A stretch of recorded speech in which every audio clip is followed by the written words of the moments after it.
Gender-affirming care is medical care. Gender-affirming care is mental health care. Gender-affirming care is literally suicide prevention. It should not be the control of the parents whether a child, how a child identifies, how a child knows themselves to be. That isn't a parent's place. It's an overreach. Do you think states should have a right to ban gender-affirming health care? I don't think any state or anybody should have the right to do that. As a moral question and as a legal question. I just think it's wrong. What the hell is that? So proud to look like an ass. What the hell is that? How's your office responding to the Like last of them are lesbians. here in California? Well, that is something that I'm working for at the national level, and we are hoping that we can have gender-affirming care for our trans kids. When our children Speak up, sir. tell us who they are, Slap it is them. our job as grown-ups to Father, listen okay. and to believe them. Yeah, happy Hitler. Yeah, well, I noticed that, they didn't give any credit to the people who invented mutilation. Right. Yeah. That was our thing. Well, some We people... were mutilating people. They don't give us any credit.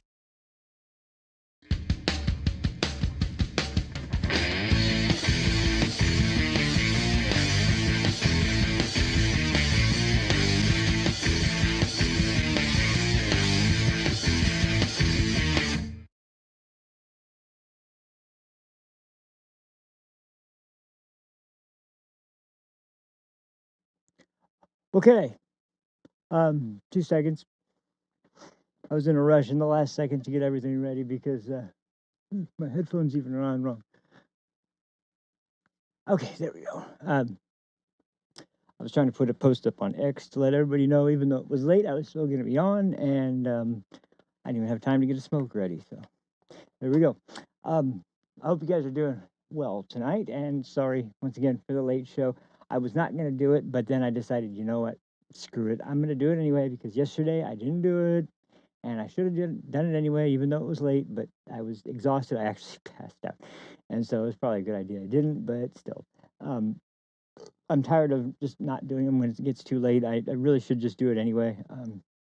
And on top of that, I have some things to kind of go over that are more, not the main things I want to talk about in the more large episodes this coming week. So this is a good chance to kind of go over some of the topics, and I say minor in a relative sense because trust me, this is stuff that it really shouldn't be minor in any way, shape, or form. But considering the bigger stuff that we have to talk about, this is relatively on the lower end of the scale, sadly. But I think it's probably a well, you might be able to guess, judging from the title, what we're going to be talking about. But if you can't, it's just, it distills everything that has been going on over the last few years, especially with, I would say since not exactly when Trump started running for office, but when he was in office and when the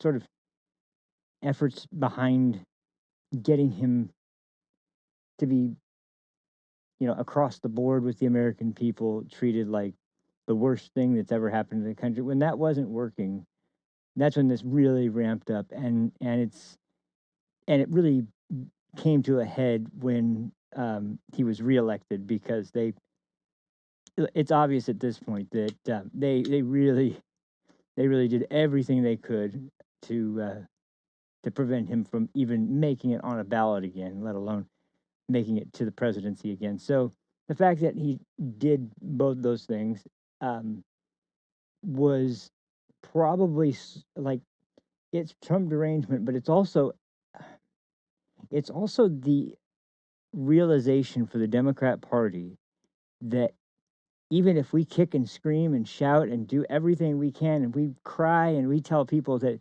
he's a really, really bad man, they're not going to always necessarily listen to us. They might choose somebody else. How dare they? Don't they know who we are? We're the Democrat leadership. We're the ones who know what's best for the country. These people are they're just peasants. And it's just like the idea behind the No Kings rally, and it's like, if there's anyone who's been an authoritarian or acting like a monarch or acting at all in a way that is unconstitutional or segregationist or with racial intent behind every decision that they make or any of the accusations, it is all projection. It's always all projection. And it's starting to come to a point where it's so blatantly obvious that these people are berserk and have lost their minds to the point that they just don't care, that there's no way left to deny. There's no other way left you can argue that is going to be an effective denial.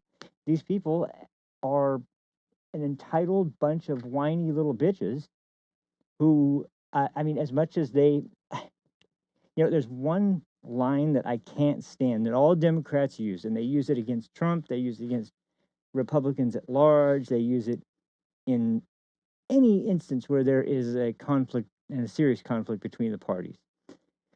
And it's a line that is so overplayed and it is so obnoxious, and I get so sick and tired of hearing it every time it gets brought up. But the line is, while Donald Trump cares about tax cuts for his wealthy billionaire friends. Okay, first of all, you guys have, the Pelosi's have played the stock market like a fiddle to be able to get more money than most Americans will ever see in their lifetime. Members of Congress are some of the most money grubby, greedy sons of bitches you'll ever see in your life, especially the Democrat Party, but both parties are pretty bad about it. There is who are these super like they always point to the NRA. The NRA hasn't had political influence in the last 2 decades. It's like they've had some influence, of course, but like any influence they have has always and will always be based on the membership of the American people that are, it's a huge organization. It's all from grassroots American citizens who are a part of it. They're not some massive special interest group. It's not a government agency. It's a gun enthusiast organization, pure and simple. Like, and so there's that, and then don't even get me started on the APAC stuff. Oh God, that's a whole nother box of Pandora's box. I'm not going to get into right now. But the point is that I just don't understand. First of all, I heard the reports today. The Democrats are still trying to find ways to pay off Kamala Harris's ridiculous bill for her presidential run. Like, because I mean, Trump had a pretty sizable amount of money. It was, a couple $100 million, like $500 million. Kamala Harris had something like, what was it, 1.5 billion or so.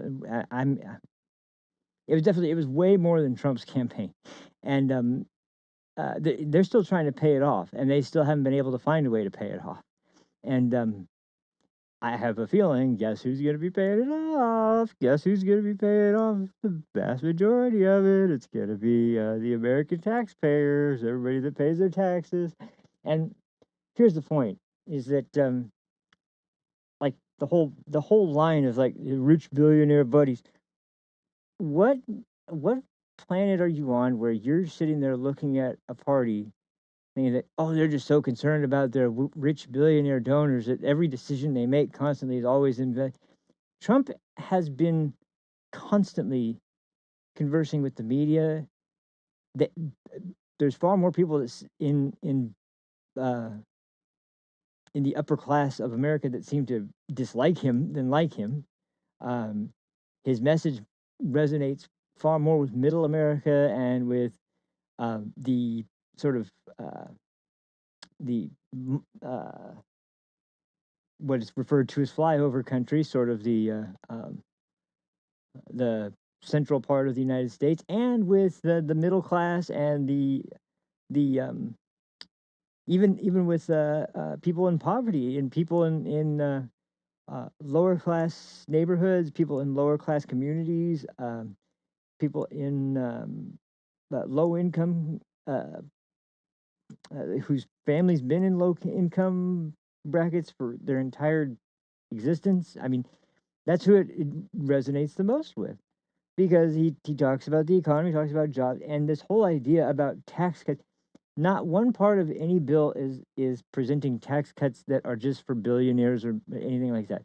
The tax cuts that were proposed, just like the first bill that he proposed in his first candidacy, has always, and it's never changed. It's been for every citizen. And there's no special carve out like the Democrats do for banks when they go under, like in 2008 when the market crashed, or like after after what was it, Silicon Valley Bank, after that whole fiasco went down. The Democrats obviously were quick to jump in and bail them out too. Every single instance of a big rich company that is getting bailed out by taxpayer money is always at the hands of Democrats. And they want to run around and put the blame on Trump because he's a wealthy man and because he has rich billionaire donors. And it's like, I hate to break it to everybody, but every single politician in Washington has rich donors. That's the point of, you can't run unless you have rich donors. But they have these talking points, and I get so sick of it, because it's like, you really think Trump is thinking at all hours of the day, man, what can I do that's really gonna make my donors happy? What kind of delusional bullshit are you trying to sell to people? It's a joke. It's just ridiculous. But that's the only thing they can say. It's the only thing they can say as to why he wouldn't want to give a bunch of freaking health care to illegals and people that shouldn't be on it in the first place. There's been reports like Senator Kennedy talked about this, where people had applied for Medi-Cal in the state of Louisiana, and then they had also applied for it in one of the neighboring states, and was approved for both. That's fraud. They didn't find out about that until they started looking into Medicare, or Medicaid. Yeah, Medicaid. And so, obviously, that's a big one. Another one is, yes, if you're in this country and you're not supposed to be here, you shouldn't be receiving benefits. Now, here's the thing.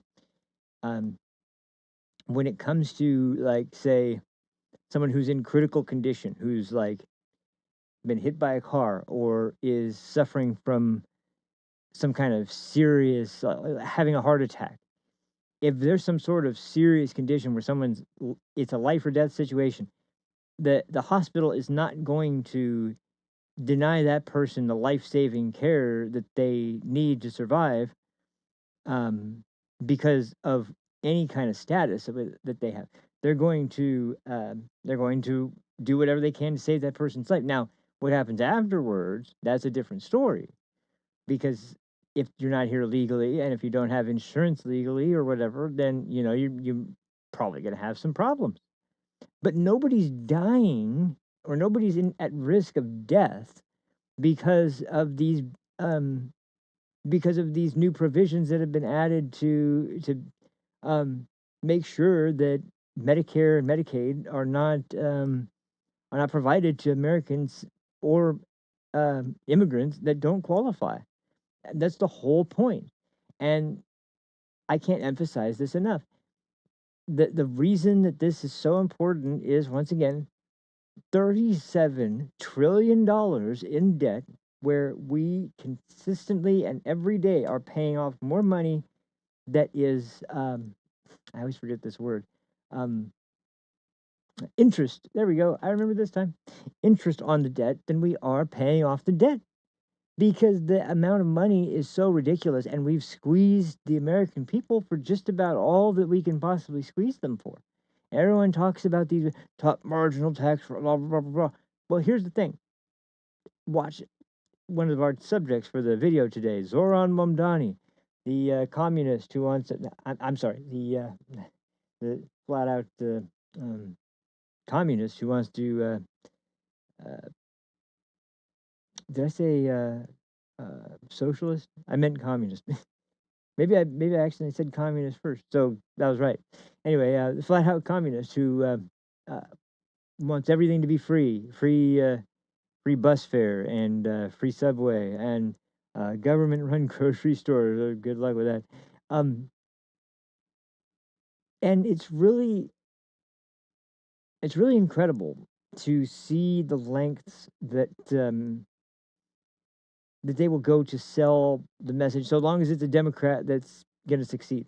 Now, they won't on paper or on an interview or in any kind of official capacity put their name to anything like that because it's too extreme and they know that. Um, but secretly they don't care. They just want Democrats to be in power. That's why. Well, I mean, we'll get into it in just a minute. But my point has been that like this idea of the I think the reason it hits home for me so much is because for a long time I believed this, and my mom believed this for a large portion of her life because it was kind of true in a lot of ways, but ultimately, things have certainly changed a lot, and people have talked about this especially because Trump did more than like change the Republican Party. He changed the whole political dynamic of America and the Republican Party and the Democrat Party in this country, and made it so that there was some good parts of the Democrat Party that were adopted as acceptable in the Republican Party. Maybe not advocated, but certainly not making it exclusive that someone like that is not welcome. Like anyone who's an American citizen is welcome.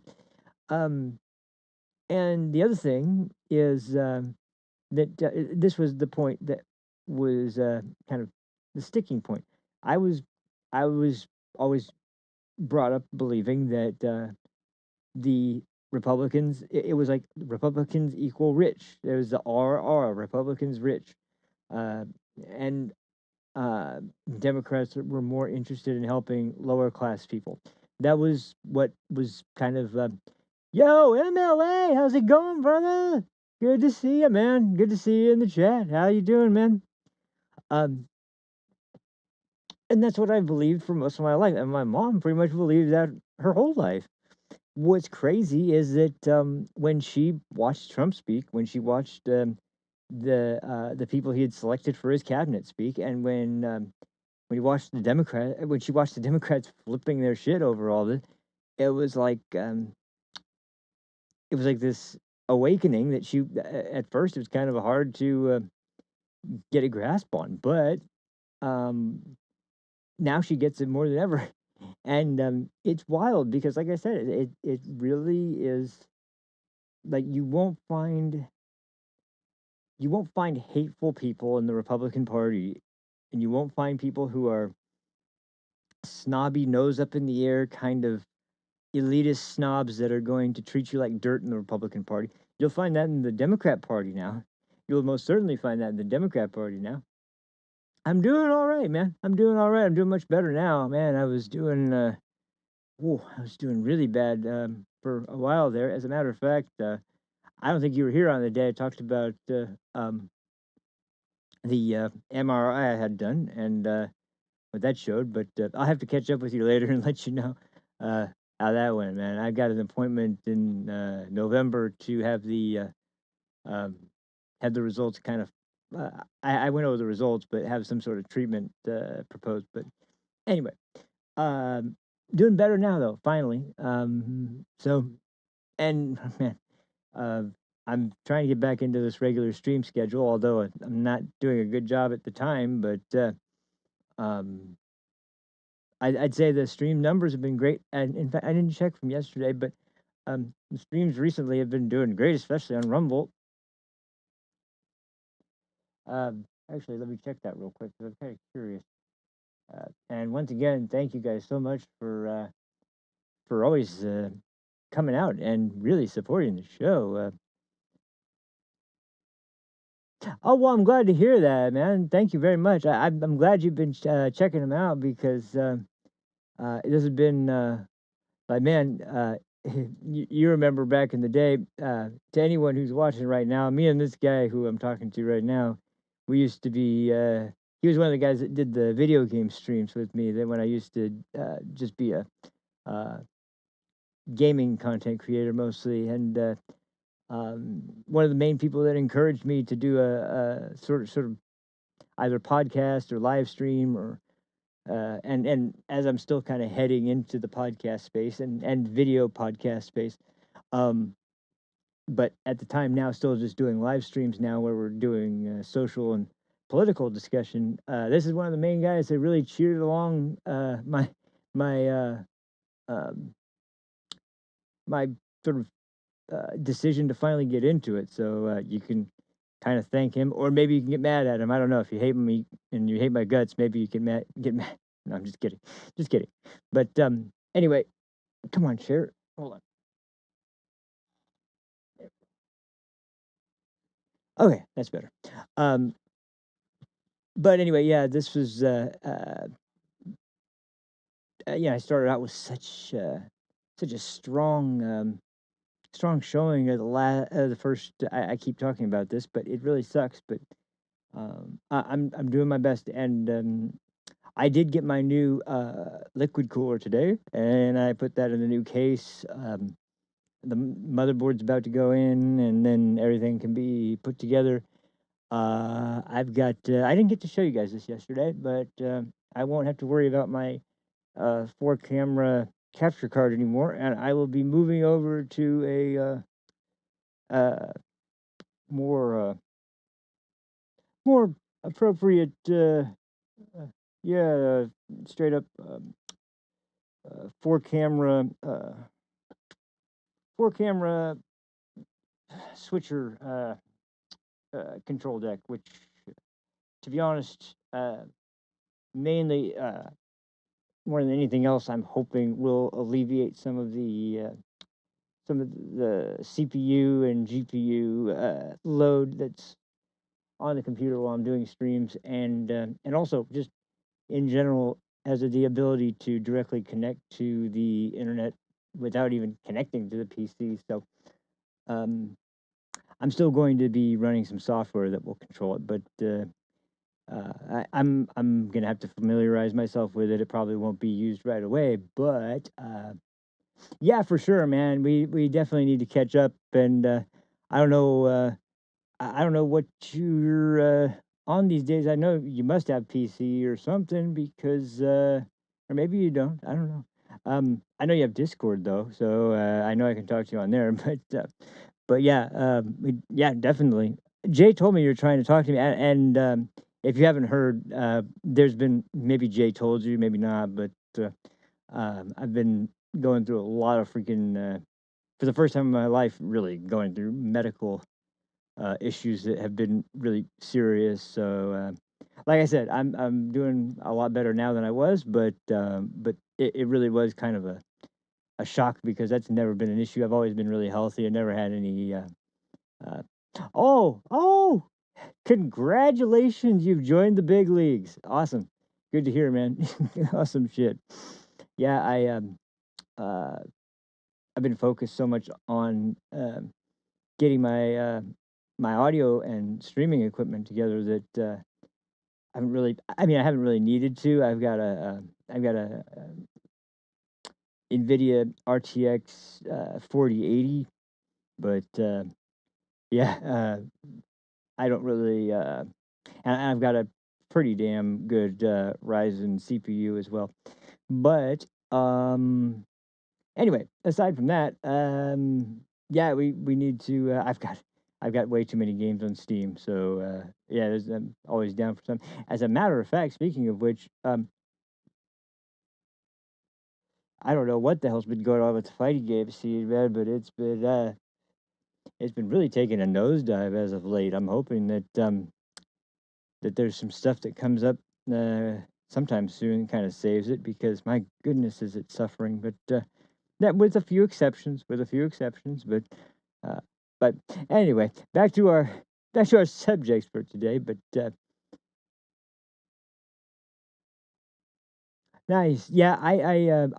actually, the only console I still run regularly is Switch, but yeah, I don't even. I do have a PS4, but the drive that had all my games saved on it, I have no idea where it is. So I would have to. Which the good news is I have a much better internet connection, like way, probably 10 times better, and I'm not even joking, like probably 10 times better than I had before. So it wouldn't be nearly as difficult to actually download the games again. But I don't have a PS5. I only have PS4. But yeah, I haven't really played or even paid much attention to console gaming for a while, just because. I mean, everything is coming out for PC now, which is awesome. That was only the only real barrier. Anyway, so let me get back on subject. So anyway, so I've been wanting to. I'm not a PC gamer. Oh, okay, all right. You know what you should get? You should get a what's it called?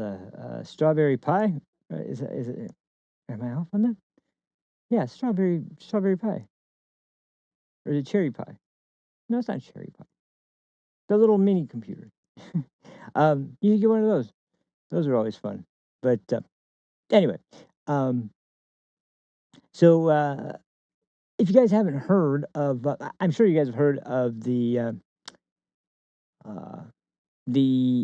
candidate from what is it, Pennsylvania? No, not Pennsylvania. Maryland, right? Yeah, I think it's Maryland. Or no, it is Pennsylvania, isn't it? Because Pennsylvania's got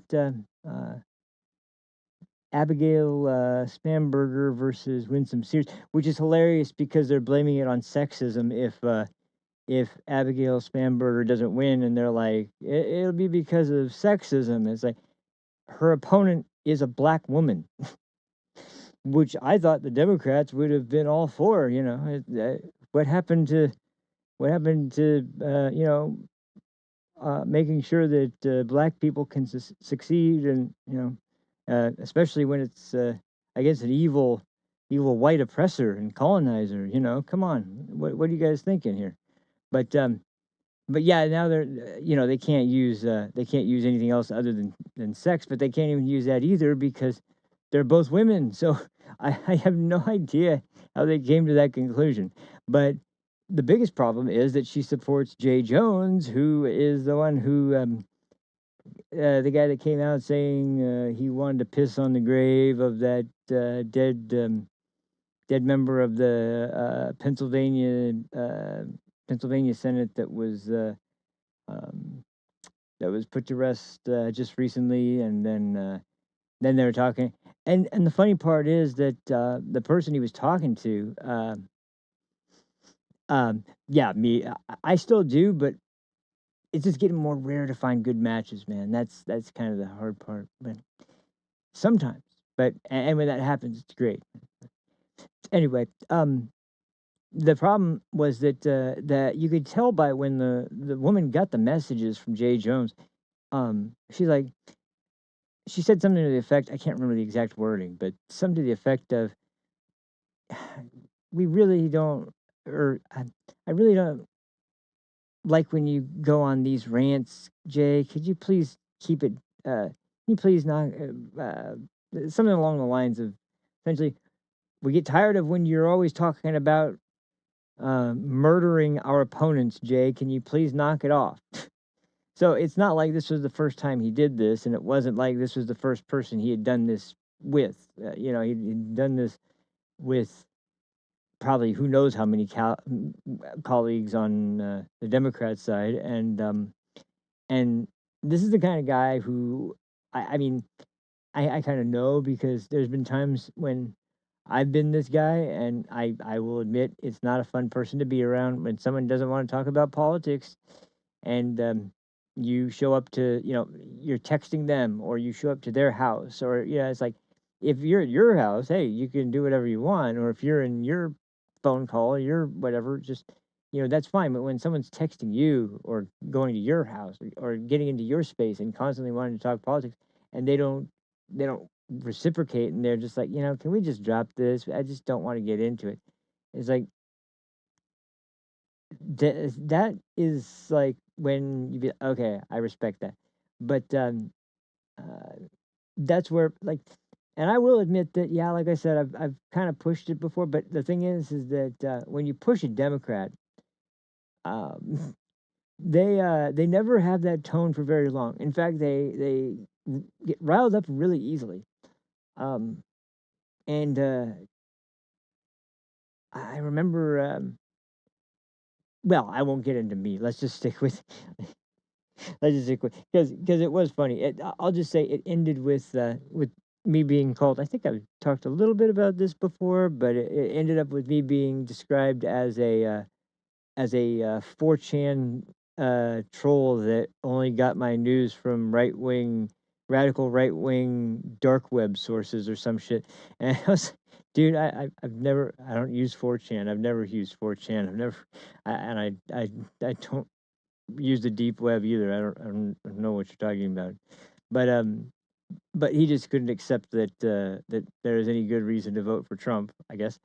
So anyway, the the funniest part about the situation with this guy though is that um, as he's gone on this tirade about all this stuff, he's running for district attorney. He's running for the chief law enforcement officer in the state of Pennsylvania, the guy that's in charge of all the cases, and this is a guy who openly wants to see um, his political opponents have their wife and children murdered in front of them, and it openly states this. And everyone on the Democrat side that's asked about this is like, yeah, well, I don't know, maybe, I think he's still, I think he's still, he just misspoke. He's just a good guy. He gets a little work done. It's so insane how crazy they. Thank you, man. Thank you very much. I'm working on it and doing much better every day. But thank you very much, man. I appreciate it. Um, but anyway, like there's no pressure put on this, and meanwhile, like you look at the explanations used to just sort of say, well, yeah, Charlie Kirk, we condemn him being killed, but let's face it, he said a lot of inflammatory things. And it's like, ah, okay, so he should have seen it coming, right? That's what you're saying. Should have seen it coming, basically, and it's it's becoming so absolutely lopsided, and the idea of a Democrat Party that actually advocates for a um, a de-radicalization, a um, a coming together to solve the problems by meeting each other in the middle. They don't want that. They'll use that rhetoric all day long, but when challenged on something, you see their actual character come out, and that's where people like Hakeem Jeffries come in. Who I have to say, there is not one quality about Hakeem Jeffries that is particularly um, impressive or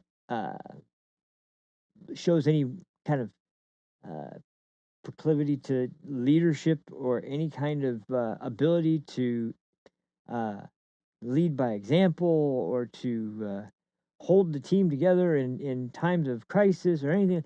There's nothing in the slightest that is impressive about the guy.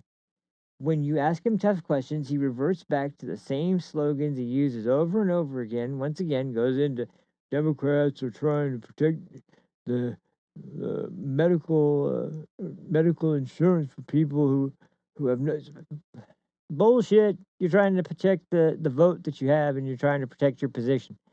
But I have some clips to just illustrate this because he's getting challenged now on places like CNN and MSNBC of all places. Like literally, Margaret Brennan is almost putting his feet to the fire. That is one hell of an accomplishment for a Democrat, to be so freaking milquetoast in your answers and say literally nothing whenever anybody asks a question of you, that even Margaret Brennan is trying to get answers and getting visibly frustrated that you're not providing any. It's remarkable. It's absolutely crazy. I don't know how you pulled this off, but congratulations, Hakeem, you pulled it off. So anyway, let's go ahead and pull this up, because I swear this guy, man, it's so perfectly encapsulating of the Democrat Party and where they're at right now, because it couldn't possibly be any clearer which side is radicalized and which side is trying to calm the country down. Oh, by the way, there were the little, instances of I forgot. Oh yeah, the campus protests, which were extremely anti-Semitic and were basically encouraging people to block Jewish students from getting onto campus and getting to their classes, and preventing them from um, even feeling safe on campus, chasing them down, and uh, attempting to assault them. Actually, assaulting several people. Um, it's not. Um, it's not something that's defensible, and yet the Democrats are out there. Mahmoud Khalil, same thing. Guy who we all heard has literal ties to Islamic extremist groups back in his home country, is someone who he's the organizer, but he's not really got any real serious power. Oh yeah, sure. He's just organizing the damn events. He doesn't have any real power, of course not. So anyway, but that's not what this is about. This is about Mr. Jeffries, the star of the hour. So, or excuse me, Minority Leader Jeffries, who is the star of the hour. So let's bring up this. Let me see, which one was it?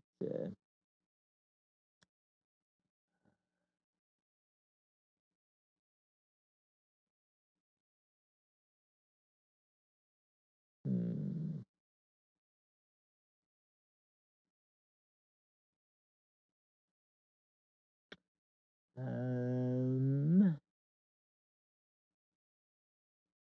wait, I didn't save it to the wrong folder, did I? Maybe I did. Oh, you know what? I think I did, because when I transferred all the data over, I think I transferred it in the wrong spot. So,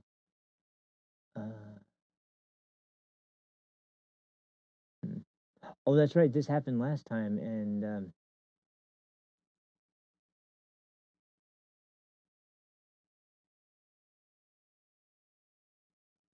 hmm,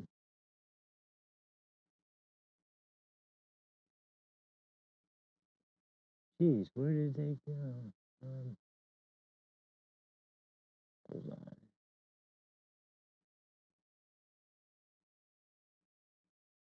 Sorry, guys. I should have checked to make sure I knew where they were, but uh, hmm, they could be here. No, they're not there. Are they back in the downloads folder? Nope, not there. Um,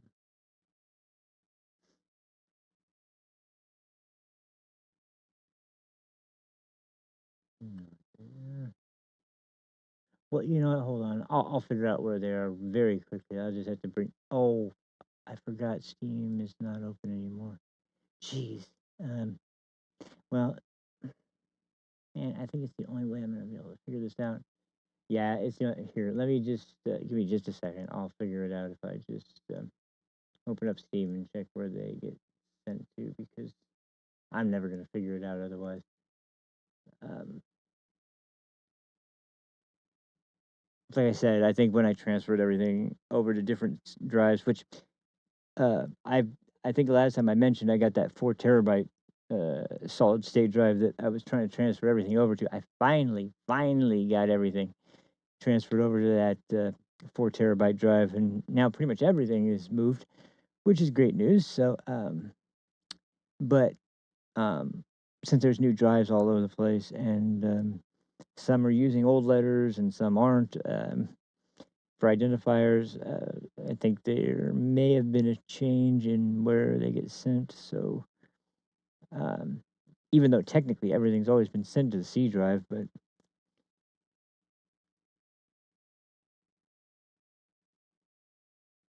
let's see.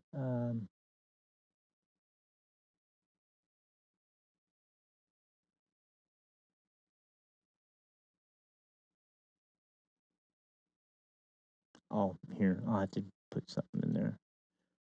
It doesn't really matter. I'll just put, well, wait.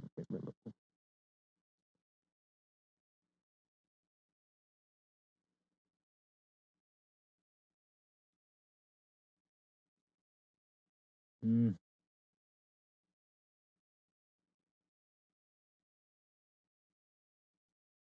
Oh no, things are moving slow again. This happened to me earlier. Everything slowed down to like a snail pace, and now it keeps doing this over and over again. I have no idea why. And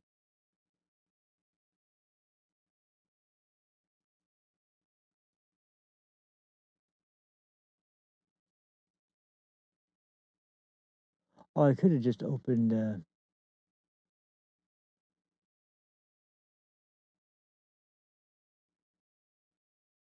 Wait, where's recent? Hmm.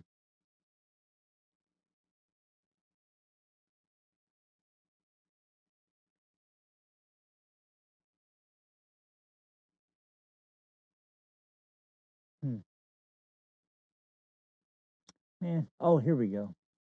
That'll work. Um, Ignore all missing files. That's fine. Here we go. Okay, now.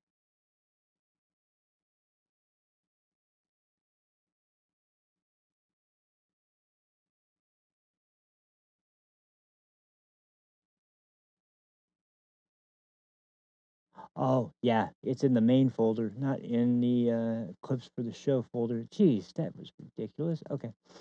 All right, we'll close this. I would never have found it there. So, okay, all right. Thank goodness I was able to figure that one out. Okay. Here, let me just close this. Where is it? Is that it? Yeah, it's this one. Close that. There we go. Now,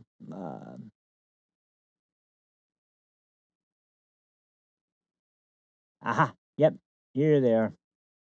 Let me see if I can get them, move them all into some spots so I can at least have them all in the same place. So, yeah, here we go. Okay. All right. Sorry about this, guys, but I'm figuring this out now at least, so there won't be any problems hopefully next time. By the way, we have some unlikely heroes in this video too. I won't spoil it yet, but some unlikely characters coming up that you wouldn't expect to be so on the nose and so based in their takes on what's going on here and the way out of this mess. But sure enough, it's obvious even to these people that that what's going on in especially in the blue states with the super majorities of Democrats that think that by having that sort of lead in the oh, of course I screwed that up. Okay, well, you know what? I'll just play the first one. I'll just play the first one from here, and then we'll do the rest of them after that because this is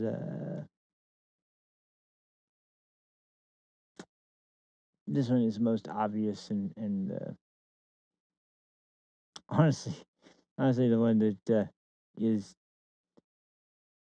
kind of feels like picking on somebody because of how absolutely pitiful this guy is. He can't. He sounds just every single time. He sounds like just a campaign slogan on a loop.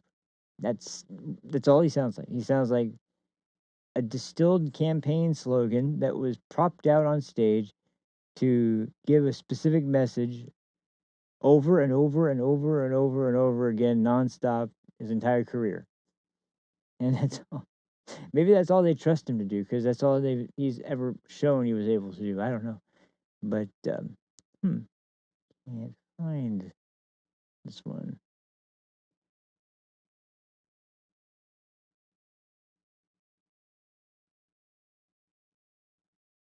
Oh, you know what? I might have saved that one for later, because he was in a broader issue with like Zoran Mamdani and some of those people who we weren't going to be getting into today.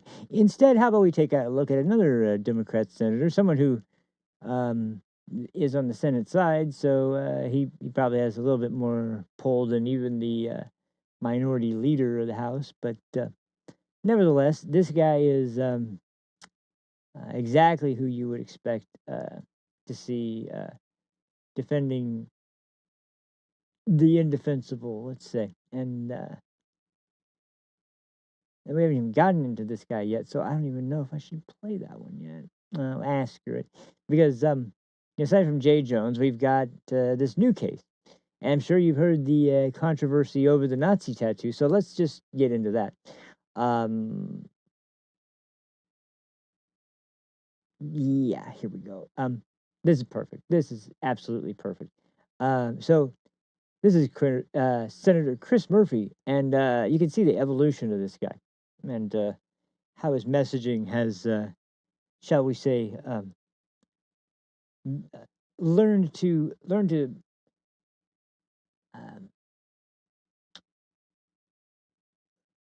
adapt, shall we say, with the current state of the country and of the Democrat Party, quite honestly, and how tolerant they are of everyone, including people with Nazi tattoos. So, yeah, let's see what he has to say, and we can compare it to past stances that he's held, and see how they hold up, and what they're like compared to the current statement. So let's see this.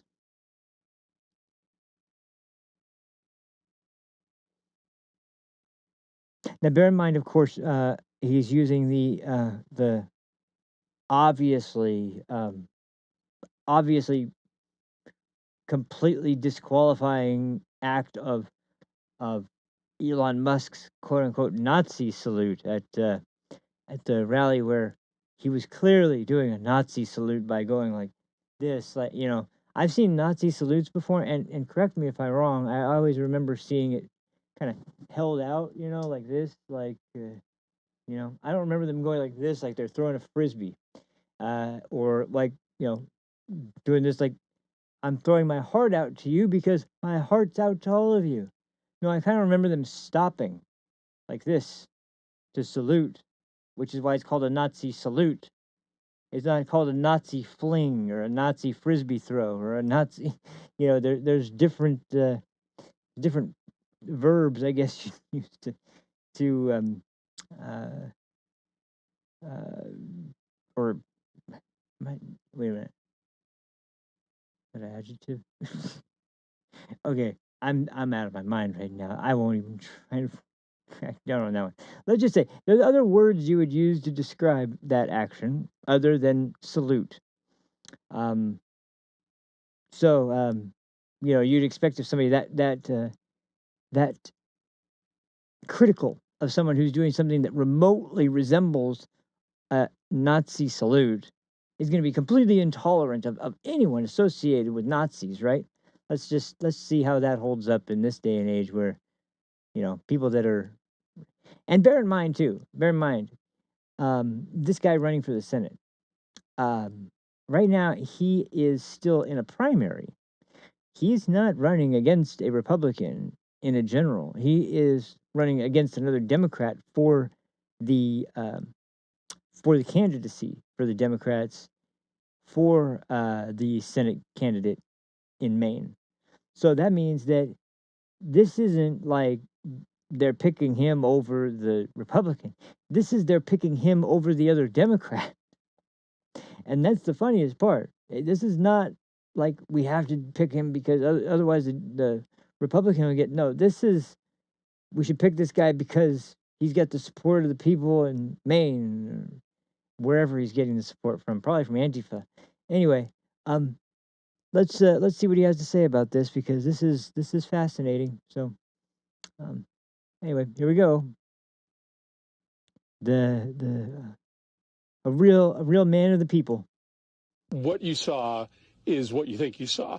Elon Musk did the Heil Hitler salute. He did. Right, And what you were talking about is maybe the most dangerous moment in modern American political history, whereas there is a sense of endorsement from Elon Musk and a sense of entitlement and immunity given to people who are contemplating acts of violence against politicians, but specifically Democrats. Okay, hold on just a second. I got to interject here. Think about this. The people on the right feel a sense of immunity. The party that had people put in prison for supporting the Republican president, the people who have a president, have a president right now who's leading the country, who was attempted to be blocked from becoming the candidate by bringing him up on a bunch of ridiculous bullshit felony charges, and got convicted of 34. They never let us forget 34, 37 felony, whatever the fuck it is. Convicted of 37 felonies.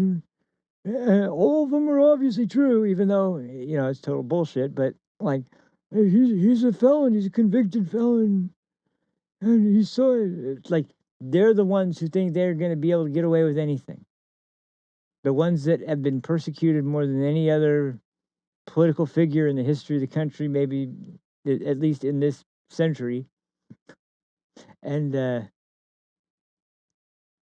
that's why Elon did the Nazi salute. The Nazi salute that looks nothing like a Nazi salute. Yeah. Now, let's get back to reality and back to the actual fact of, like, the difference between that and a guy who has a literal Nazi SS lightning bolt skull on his chest, and see what he has to say about that. Let's see what his position is, because this is fascinating. About the Maine Senate race, because earlier this month you called Maine Senate candidate. I can't remember him, LA. Give me just impressive, give me just a second, and I'll tell you. About him has come out, including the fact that he had a Totenkopf, which is a skull head. It's the Nazi emblem for the SS. He had one of those tattooed on his chest. He's denied that he knew. Now, real quick, just so you know, the thing he's referencing, they keep referring to it as a Totenkopf. That is kind of the name for it, obviously. But just so you know exactly what it is, if you've seen Schindler's List and you remember Ralph Fiennes' character, it's Ralph Fiennes, right? I think it's Ralph Fiennes. The SS guy who's watching over one of the concentration camps, one of the main characters, actually, and one of the most sadistic in the movie.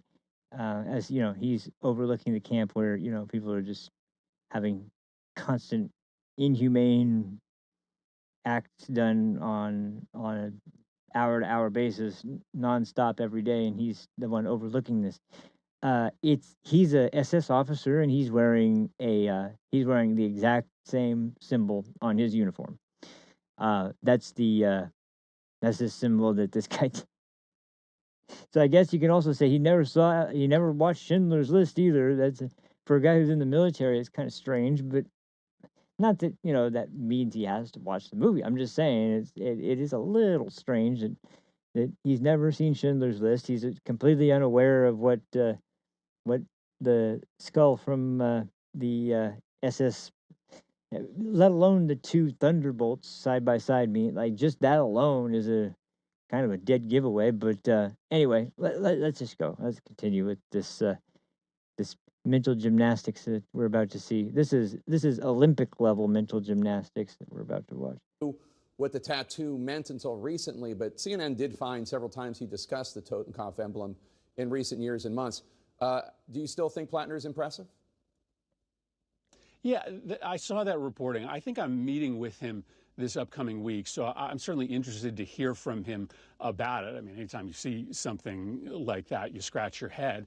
But I've also listened to him talk about You scratch your head. the difficult time that he went through in his life. And frankly, it's not unfamiliar to a lot of soldiers who came back from service and had a very difficult time readjusting. So he sounds like a human being to me, a human being who made mistakes, recognizes them, and is very open about it. You know, I wish I could show sympathy here because, yeah, he is a veteran and maybe he was in a dark place for a while. But if that's the case, and if that meant that he was so in a dark place that he got a Nazi tattoo, and so much so that he never removed it until someone saw it and pointed it out, and it was affecting his race for the Senate, then I would suggest maybe, just maybe, just going out on a limb here, but just maybe, you might want to run a different candidate. There's plenty of things you can do in the private sector or in the public sector, in the workforce that will they'll be highly productive, very very rewarding work, and you won't be in the public eye for things like, you know, I don't know, a Nazi symbol you had tattooed on your chest in the military. I don't. Once again, I've gone over this over and over again, and I just, when you have people that have come out and said, you know, these are friends of his. These aren't, you know, bitter ex girlfriends or people he's had, you know, conflict with. These are friends of his that have spent time with him and have seen him probably in their home or his home or, you know, somewhere that was a, you know, private property to him or them, and saw the tattoo and mentioned something about it being a Nazi tattoo, and him mentioning, oh yeah, I either saying, yeah, I thought that was what it was, or something along the lines of, you know, like, oh, is that what it is? Oh, like, oh well, no big deal. Like, once again, so call me crazy, but once again, if you're going to flip your shit and go out on every goddamn news show that'll have you to bitch and moan and cry and complain and act like it's the end of the fucking country because Elon Musk went like this in front of a crowd and did something that looks nothing like a goddamn Nazi salute, and then you're going to come out and make excuse after excuse after excuse for a guy who has a freaking skull tattoo with 2 SS lightning bolts on it. I'm sorry, I'm calling bullshit. And I can't be charitable. I'm sorry. Chris Murphy is a scumbag. He's one of the people who, by the way, is voting to keep the government shut down. And by the way, when the bill was put on the Senate floor recently, after they voted down the continuing resolution yet again, there was one more desperate attempt to bring out some kind of Band-Aid, at least, for federal workers who weren't going to be getting a check, to at least make sure that people would be able to keep getting a check and they wouldn't be furloughed as in such large numbers to bring the whole private sector to or excuse me, the whole government workforce to complete standstill. And guess what? Democrats all voted it down except for, yo, Jay, what's up, man? How's it going? Actually, Jay, maybe you can help me out. I can't remember my name on Discord. Can you give it to MLA? Because I swear I can't remember what it is. I think it's something Axum Red, but I'm not 100% sure on that. Anyway, he wanted to know what it was, and I can't remember. So if you could get that to him, that'd be awesome. But you notice here, just like I said, the absolute gall of this guy to be one of the and they were all coming out and bitching about it. They were all complaining about Elon coming out and doing his my heart goes out to you, his sort of gesture. And like I said, which by the way, interesting fun fact about this: in Germany, it's actually illegal to do a Nazi salute, and I know that because there's a wrestler, by the way, who one time in Germany was trying to rile up the crowd and get them angry. He was a heel, and he was trying to get the crowd up all pissed off, and so he walked around the ring doing a sort of march and a Nazi salute throughout the whole walk. He almost got imprisoned in Germany, and they were able to discuss the situation and ultimately get him released. But yeah, they don't play around with that there. I don't remember when I watched the footage him walking around the ring doing his march and going like this, like flinging his hand way out into the air. I remember him doing like this, like you would see the Nazis do. There's a little tiny little bit of difference between a frisbee throw. I keep saying that. I mean, it looks like he's throwing a frisbee. But however you slice it, it's not a Nazi salute. Now, the only thing I would say is that, and this is why, after all the things that happened with Donald Trump and Elon, I think one of the biggest problems was that Elon just didn't get how Washington was. They would look at something like that, and that'll be a major news item for a month. Why? Because they hate Donald Trump that much. There's no other reason for it. It's clear he wasn't doing a Nazi salute, and yet they obsess over it and try and figure out a way to make sure that that they can tie him to Nazi propaganda and bullshit. It's just unbelievable. But then you come around to a point where you have a guy who's literally got a Nazi tattoo that he wanted to keep hidden, obviously, and then when they find out, I didn't know that. Me and my friends went to tattoo parlor while we were on leave, and we got tattoos like a lot of Marines do, and mine just happened to be a Nazi symbol. Sorry, that doesn't just happen like that. I mean, and here's the other thing. I don't know where he was when he got this tattoo. I don't know what country he was in, and I don't know what the tattoo scene is like in a lot of places around the world. But I will say this. Yes, that was JBL. Very nice, MLA. That was JBL that did the Nazi salute. That was hilarious, by the way. That whole thing. I can't remember who he was wrestling, but that was. And he got the crowd mad. The crowd was pretty pissed off. They were throwing shit in the ring, and they were really mad. Anyway, what's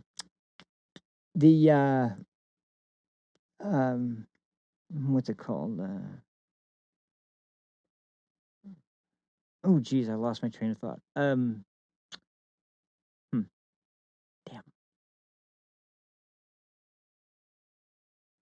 Oh, yeah. So, like I said, I was a tattooer. I've told you guys that for about 8-9 years. I've worked in about 4 or 5 tattoo shops all over the state. And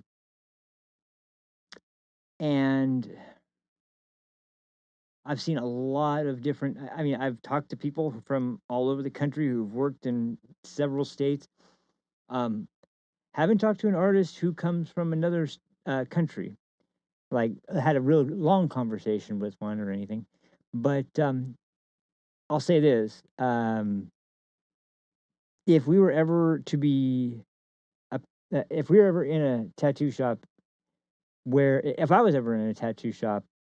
And I know for a fact that this is true. If anybody had come in and wanted a Nazi tattoo of any kind, or any kind of any kind of Third Reich imagery of some kind, um, I'm almost 100% positive that the shop I was at wouldn't do it. So you'd have to be either in a country that somehow has no, like, the tattoo shops there are fine with doing Nazi tattoos, um, or um, or you would have to be doing it in a place where you know the people personally that work there and know full well what they're doing and are doing it anyway. Because that doesn't even talk about the artist in this situation whatsoever, and people are going to have the impression um, the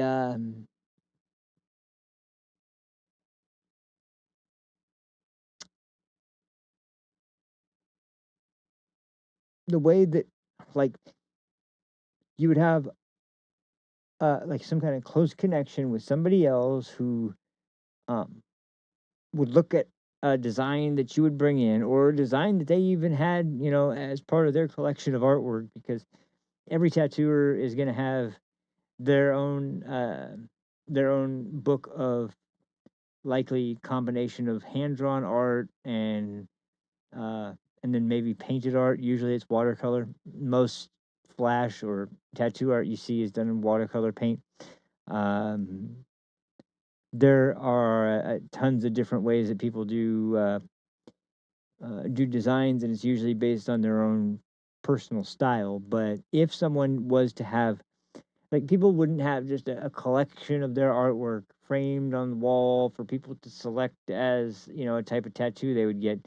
And mixed amongst this huge collection of all this various different kinds of artwork, there wouldn't just be a random symbol of Nazi SS lightning bolts in the middle of all of that, unless, there's tattoo shops that are run by Hell's Angels. There are tattoo shops run by Hispanic gangs or black gangs. There's tons of different tattoo shops that kind of undercover work as tattoo shops that basically most of the clientele are people from gangs or from biker gangs or members of, let's just say, shady organizations that are pretty violent and dangerous.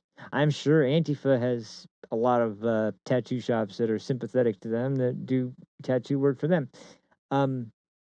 But if that's the case, then you know exactly what you're getting into. So I just, this is just so, and that's not something that you would hear on the news or anywhere. That's not something you would hear from anybody unless they were somebody that actually knew the industry really well. And like I said, I don't know anybody that would do any kind of racist tattoo or any kind of Third Reich or Nazi memorabilia styles tattoo or any kind of like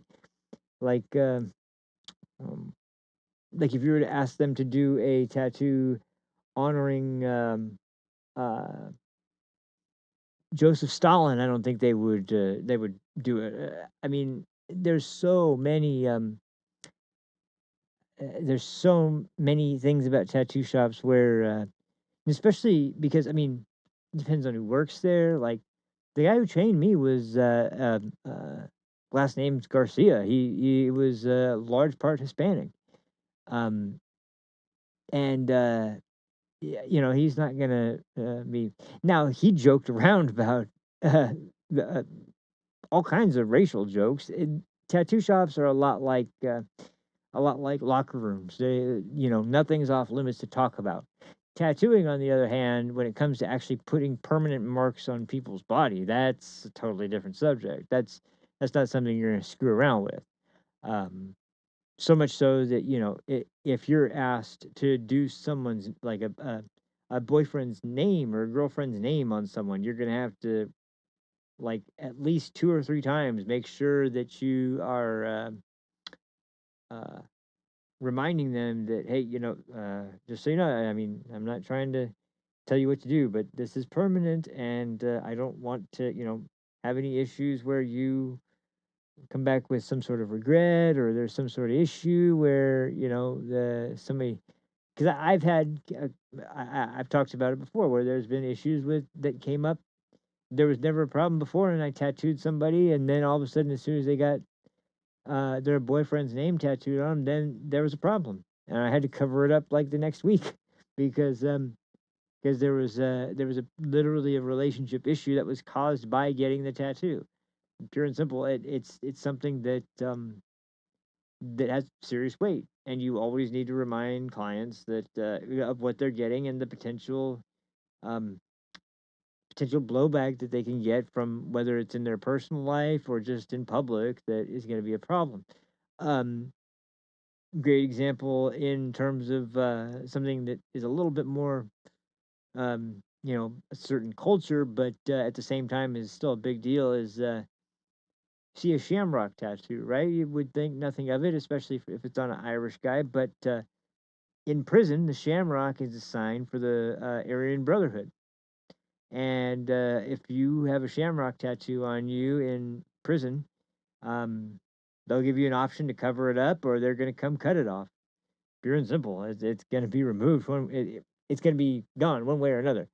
Um, so that's. I just mean, there's a lot of things when it comes to tattoos that it's a subculture with a lot of it's got a lot of history behind it, and there's a strong history with the military as well. So, but traditionally, Americans are not going to go into a Americana tattoo shop and get a Nazi tattoo. They would get something with American symbolism. It's it's something that would just be like not only rare but just ridiculous to see. So, anyway, that's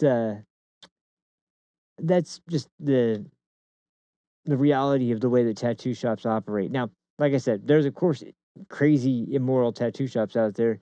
But then again, there's tattoo shops out there that don't even know how to sterilize their equipment properly. That's why you always, just some advice out there for anybody looking for tattoos, that'll give you some advice. Just make sure, no matter what you do, always take the time to look at the person's portfolio, look at their work, look at the shop, make sure it's a clean looking shop, make sure that there's not, dusty countertops everywhere, and there's not a bunch of people at stations that have overflowing garbage bins and all that kind of thing. Make sure it's a well kept shop, and as far as the artists you're looking at, make sure they have a portfolio of work that that you've seen and you're satisfied with, to make sure that they're going to do the artwork that you think is sufficient to show you that they can do what you need them to do. Because um, it's a big mistake that people make.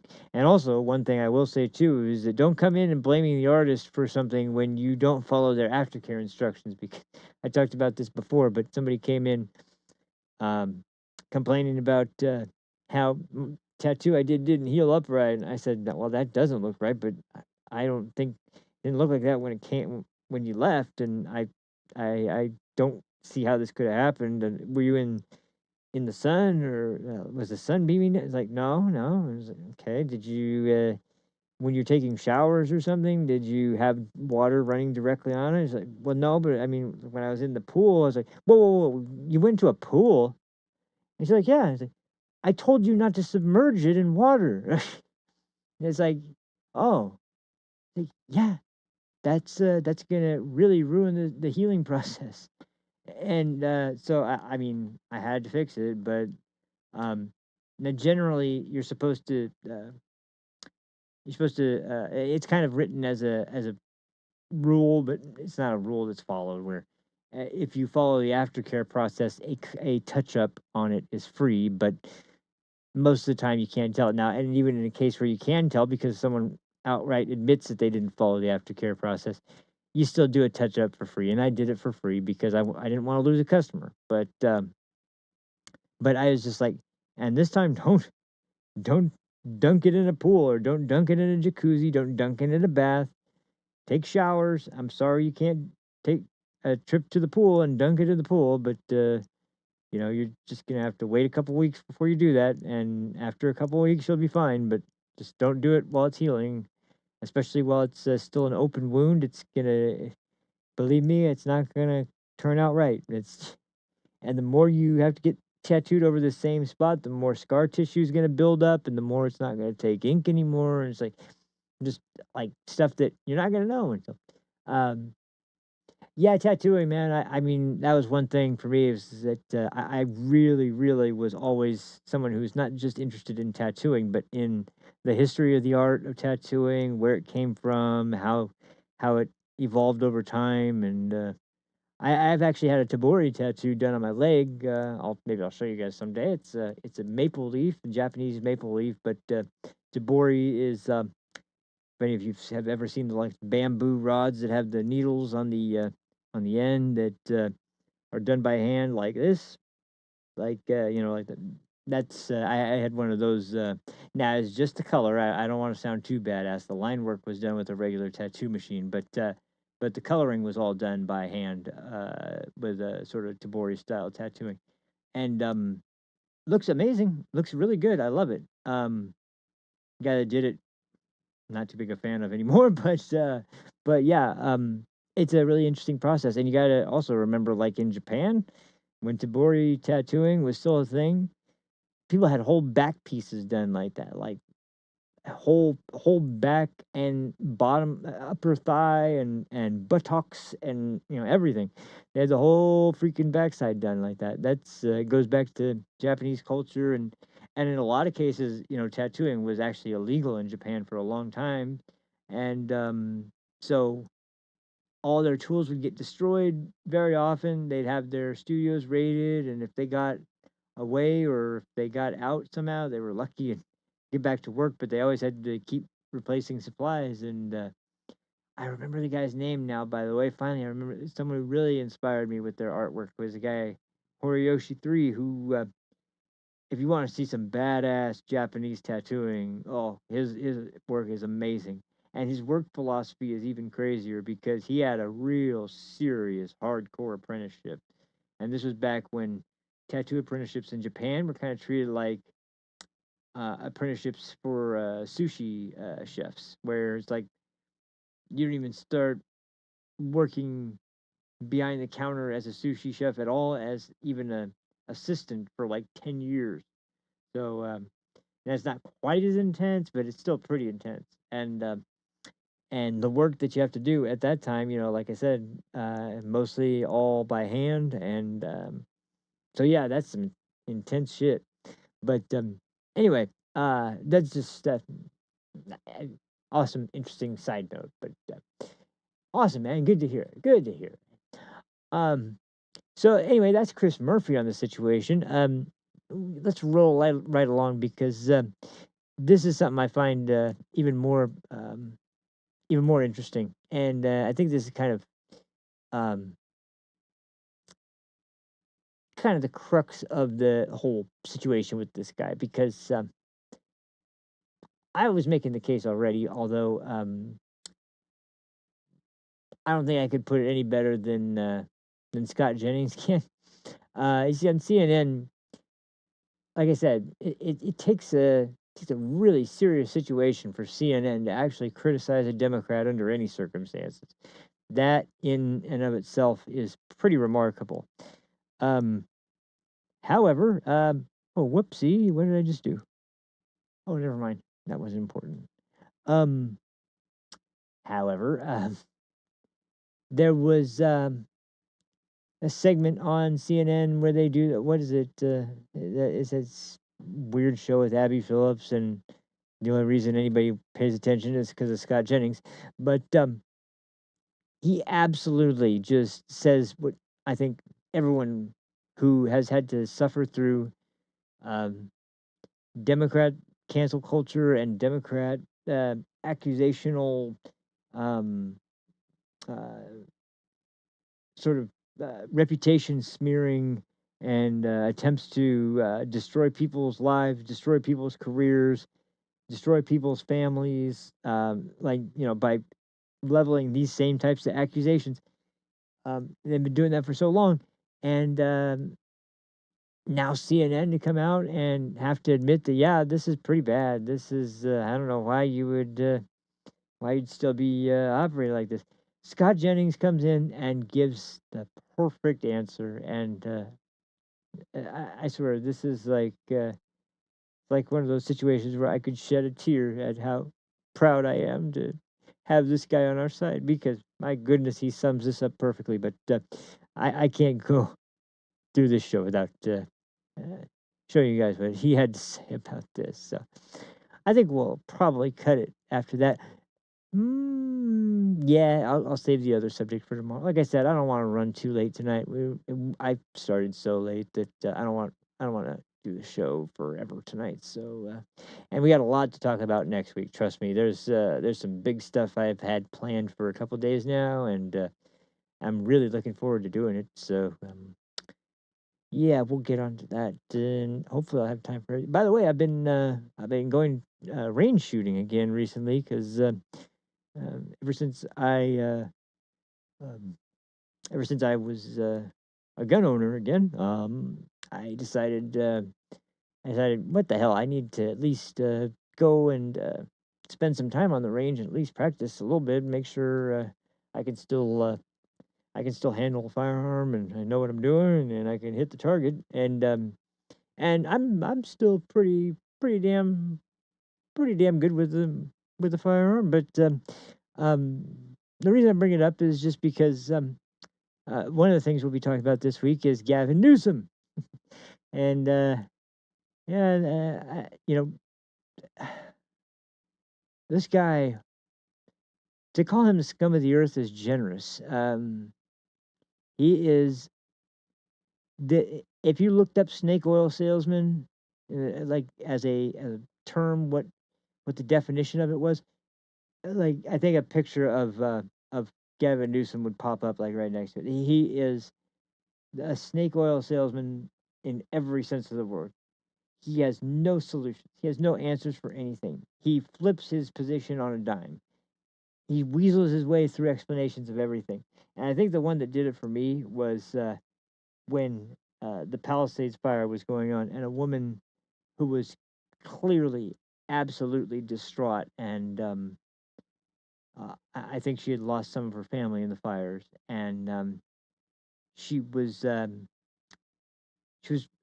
the streets, and almost hysterical, but not quite to the point where she was so hysterical she couldn't. She was incoherent. Um, so she saw Gavin Newsom doing a photo shoot, and interjected herself in it, and I'm glad she did, because she basically was telling him telling him her story, and then telling him, what are you going to do? I don't want anyone else to have to go through this, and please tell me that you're doing something to handle this situation and make sure that people are taken care of, make sure that their properties are, if they can rebuild, and make sure that this never happens again, make sure that there's always water that will be available for the fire department, and make sure that it's like, and he's holding his cell phone in his hand the whole time. He says, well, I'm on the phone with the president right now. That's exactly what I'm discussing. And she says, please, let me just put it on speaker, please, because I don't believe you. I don't believe you. Just please put it on speaker. He said, I would, but I'm trying to get through. I can't get a signal. And it's like, I thought you just said you were on the phone with him, and now you say you're trying to get a signal. And so, I mean, lying to a woman who just had some of her family killed in a fire, that you, by chain of command, the buck stops at you, are, by any stretch of the imagination and every definition, responsible for what's going on here.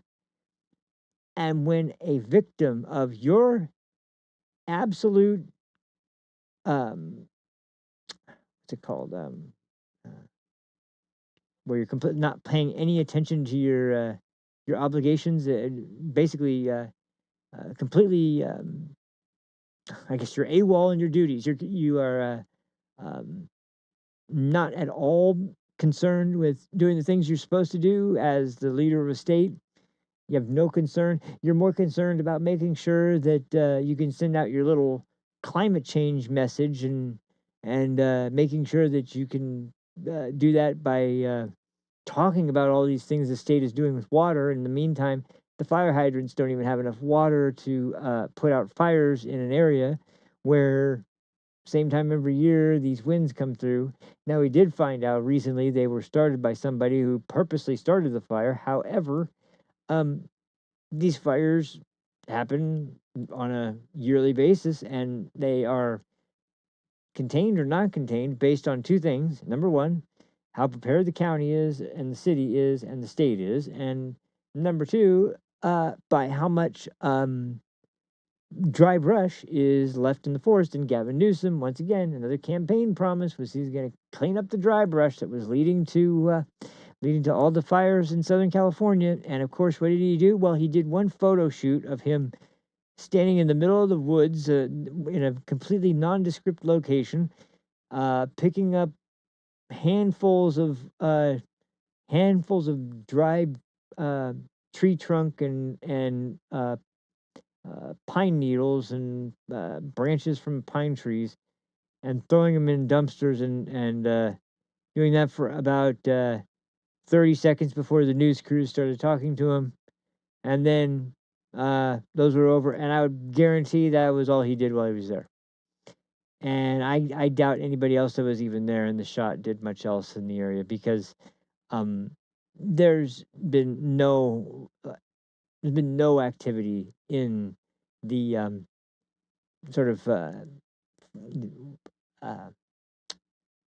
they're not met that sort of hilly areas around Southern California where all the trees and foresty kind of areas are. It's not full blown like deep forest, deep woods, but those are more in Northern California and some parts of Central California. Definitely as you get closer to Nevada and get up into the Boreal area up there. The mountains up there, especially during winter where the ski season, that's where all the foresty areas are. And also in the Jackson area where there's a lot of Indian casinos and things like that. A lot of forest area over there. But yeah, man, tell me about it. Some people are shady as hell. But anyway, so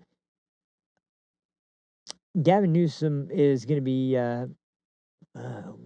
what was the clip I was going to play? Anyway, Gavin Newsom is going to be coming up very soon about some instances that will be, yeah, that's right. I remember now. Coming up concerning the state and concerning how, without a doubt, he's had his eyes on the White House for a long time, and I honestly, I shudder to think of what would happen if the country was actually, and you know, like, that's the idea of this episode, is that you got guy who is borderline sociopath who wants to watch someone who is a political opponent of his be have his family murdered in front of him, and according to him that would teach him a lesson about how his politics are so wrong. You got another guy who got a Nazi tattoo and then tried to lie about it and cover it up, and then came up with a bunch of excuses that all turned out to be false, but they're still backing him, including Bernie Sanders, including Chris Murphy, including a bunch of other people. And to top it all off, we've got these people who have for the last 10 years talked nonstop and consistently. Ben Shapiro was just talking about this, about how they have basically labeled everyone that opposes them as Nazis, fascists, Hitler, every kind of pejorative in the book. And now you got a guy with a literal Nazi tattoo and people who want to murder their political opponents. And it's just a concern. We have some concerns about this. Listen to what Scott Jennings has to say in this clip, and this will be a great way to sort of close out the episode, I think, because this says it all. I mean, this is just beautiful. This is just this is uh, s- um, this is news network clip gold. This is gold in the form of a news network's shitty coverage, but a clip that just is just pure gold in the middle of all the other crap that they put out. So, once again, Scott Jennings, the only reason to watch CNN and what he has to say about this situation. So, here we go. And this, like I said, this is beautiful. This is just beautiful. So, let's.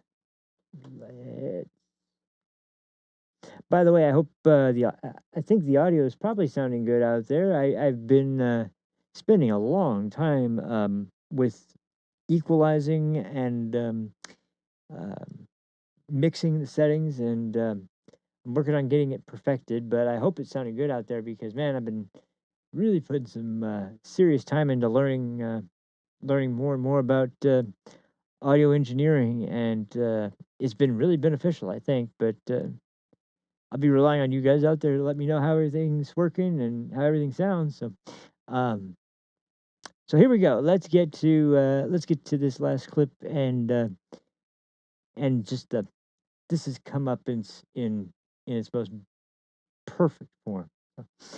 Uh, Here we go. Let's turn this on and switch up. And here We need to assess our entire American political value system. Having a Nazi tattoo should be disqualifying. Yeah. Period. End of sentence. Yeah. Like, this guy doesn't represent the values of the Democratic Party. He represents maybe the values of Maine, which is frightening enough. And I'm just saying that, like, I don't think the way that you return fire with the Republicans is by going as low and as ridiculous as they do. Like, you can't stand yourself apart. You know what they say about arguing with a fool? From a distance, you can't tell who is who. I hate to break the news to you, but he's winning the primary by 30 points. Well, I think that's why he needs to get out. Getting a Nazi tattoo made him more popular. I don't think it made him more popular among Democrats. You've got a guy running for attorney general in Virginia who wants to murder Republicans, and he raised $500,000 off of it. You got Nazi tattoo guy in Maine. I sat out here for a year, 2 years, listening to every Democrat at this table say, Donald Trump's a Nazi, Elon's a Nazi, and your party is now in love with a guy with a Nazi tattoo who trained a left-wing paramilitary group and called himself an Antifa super soldier on the internet, and he's going up every day. Good luck getting him out. Your president. Good luck getting him out. The person that you nominated Good luck pardoned 1,600 insurrectionists. I don't think the Republican Party has. You're not going to wash away the Nazi tattoo with your old talking points. And what did I just say? What did I just say? I said that he should resign. Good luck. And I think that Democrats should all speak out that he should stay in. You seem to be very eager to defend his strength. I am but a humble political analyst, and I will just tell you that when you're winning a race by 30 points, if a pundit on television tells you, well, you need to think about dropping out, you laugh in their face. I don't know. I got sums it up pretty well, doesn't it? Yeah. I don't think they're going to care much about what CNN says, considering they're just shills. And the fact of the matter is that the Democrats are motivated. I mean, it's clear. It's clear as day. They're motivated by one thing and one thing only, and that is to try and pull out all the stops to get the House at least back by the midterms. Because that's all for one reason, really, and that is that if they get the House back, they can start holding investigations, and they can pull the same bullshit Russia scheme and Ukraine quid pro quo bullshit scheme and all the other bullshit schemes they did to try and impeach Donald Trump, and just throw constant wrenches in the works to derail his administration as much as possible. Right now, as things are, he can operate his administration and do it without any hindrances that are really getting in the way of doing what he needs to do. But if they get into a position where they can hold one of the one of the houses of Congress and use it to basically weaponize the legislative authority of the House of Representatives to bring in witness after witness and hold committee after committee about. You might think, well, isn't that what the Republicans are doing right now? Well, it's what the Republicans are doing right now about the Biden administration, who is no longer in office. They're not holding up any Democrat president from doing what they want to do by holding investigations now into the Biden administration. And it's not even really into Biden. It's mostly into Merrick Garland, Christopher Wray, Alejandro Mayorkas, and Lisa Monaco, the assistant district attorney, or the assistant attorney general, sorry. And as we've learned recently, which is another subject I'll get into this week, they managed to get AT&T, which originally, kudos to AT&T for attempting to do the right thing. At least they really attempted to hold the line against this, because Verizon caved immediately to the demands of Jack Smith and his indictment to spy on the cell phone data of sitting Republicans in Congress and both the House of Representatives and the Senate. And when you look at the data now that they've looked into how they were able to eventually get the data from AT&T, there is probably maybe even half of the Senate that is conservative was having their phone records spied on by Jack Smith, who was running the prosecution against Trump. And it's unbelievable. And this was all, I mean, you got to understand too, that they wouldn't have hid this. They wouldn't have kept this secret. They wouldn't have not announced this. They wouldn't have talked about this at all until the Republicans found it. If that hadn't been discovered by a whistleblower going to Chuck Grassley, who, by the way, Chuck Grassley, man, the guy is the oldest member in Congress. I think he's 90 years old almost. Still got more life in him than, like, probably most of the Democrat senators that are under 60 or over 60. I mean, like anybody that's like in the 60s to early 70s, like he's still outperforming them. And whistleblowers feel safe going to Chuck Grassley because he has a solid record of not betraying that confidentiality when they come forward. He's an amazing senator, and one thing I'll never forget is when he was endorsed by Trump, and really he only had one real line at his rally, which was, "I guess that'd be pretty stupid to deny the endorsement of the most popular president of the United States of the Republican Party." And he just gave his little hand up in the air and smile, and it was a great moment. It was really, really cool to see. So, I mean, and then, like I said, when the Democrats talk about age and everybody's being picking on Biden about his age, it's like, it's not about the age part.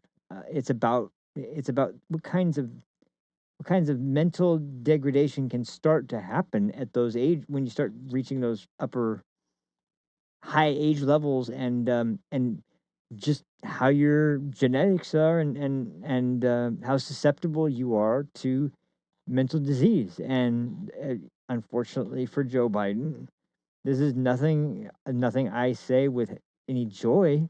It's nothing I say to celebrate. It's just the reality is that he unfortunately ended up on the losing end of the genetic spectrum, where he ended up suffering from the degenerative brain diseases a little bit earlier than some other people that are currently in the political arenas and involved in politics in America.